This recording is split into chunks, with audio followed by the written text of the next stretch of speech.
আপনার আমার প্রিয় নেতা জনাব নুরুল হক নূর ভাই।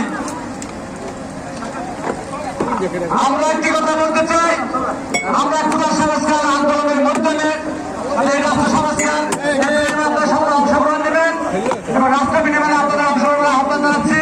সবাই খুবই সংক্ষিপ্ত, আমি আমার কথা শেষ করছি। আল্লাহ হাফেজ, সকলে ভালো থাকবেন, সুস্থ থাকবেন। আল্লাহ হাফেজ।